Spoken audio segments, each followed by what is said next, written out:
मित्रांनो, फायनली आम्ही गडावर पोचलो आहे. महादेवाच्या मंदिराच्या मागे इकडे महादेवाचं मंदिर आहे. त्याच्या बॅक साईडला हॉटेल गारवा म्हणून आहे. तिथे आज आम्ही मुक्कामी. ॲक्च्युली तिथे आम्ही कॅम्पिंग करतो आहे.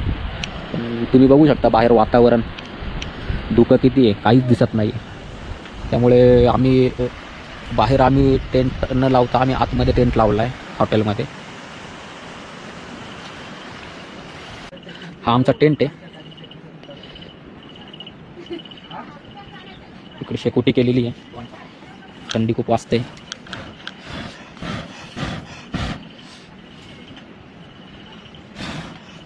आमचे मित्र अंकुश भाऊ जाधव जाळ करण्याचा प्रयत्न करताय, पण काही होत नाहीये.